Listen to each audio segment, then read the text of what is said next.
İsmim Feyzi gördük. Ulu Cami'de yıllardan beri süren bu açık saçık kadınların ilk başta avluya sonrasında caminin içine getirilmesi. Cami içinde normal namaz kılarken namazın önüne geçmeleri, Kur'an okurken Kur'an önüne geçmeleri, İslam'la bir nevi dalga geçmeleri. Biz Müslüman olmayanların bu dine biz onları anlatmaya çalışıyorduk ama bunlar sadece gelip ufak bir şal takıp caminin içine girip dolaşıyorlardı. Tabi bu uzun sefer oldu. 2-3 sefer bu açtık. En sonunda artık yani Allah'ın bir şeyi olarak biz bu şeye karşı gelerek burada Ulu Cami'de bir düzenleme basın açıklaması gibi ufak bir şey düzenledim.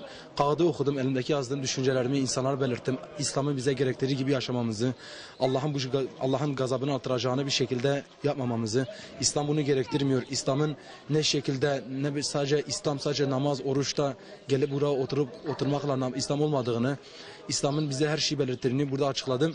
Tabii buradan rahatsız olan 2-3 tane bacılarım vardı. Onlar benden şikayetçi oldular. Polisler geldi. İfade vermeye gitmedik de çoğu halk benim arkamda olduğun için bu zaten çoğu insanlar kesin buradan rahatsız oluyor ama kimse dile getirememişti. Allah yani bize dile getirmeyi nasip etti. Burada dile getirdik. Halk da arkamızdaydı. Adım Musa, soy ismi Mergin. Malumunuz ikindi namazına gelince arkadaşın tabi İslam'ın gereği olarak İslam davasını tebliğe kalktı. Yani cami adabını anlatmaya başladı kardeşimiz. Ve ondan sonra tabi bunu tebliğ edince bayanlar rahatsız oldu, 3-4 tane bayan. Bu arada onlar da hani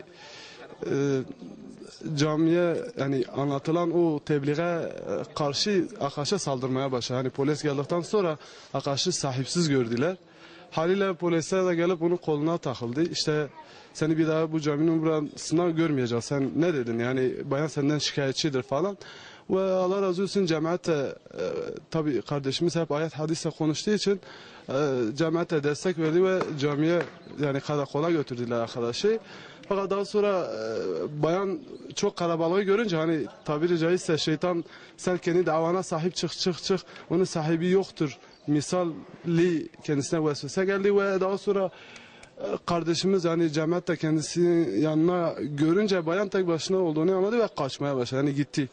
Daha sonra biz polise kardeşimizi bırakacaksınız çünkü ayet dışında, hadis dışında herhangi bir şey söylememiştir. Yani sonuçta burası mabettir, Allah'ın evidir, camidir ve buraya girmenin bir adabı olduğunu söyledik. Adım Nezir, soyadım Cezer'dir. Camimiz Allah razı olsun güzel bir bakım yapmışlar, temizlik yapmışlar. Yani maddi temizliğini çok destekliyoruz. Bu konuda kendisine emeği geçen tüm arkadaşlarıma teşekkür ediyorum. Fakat caminin şu an manevi boyutu yok. Yani artık açık saçıklar olsun, İslami Kur'an'da emredilen giyinişler yok.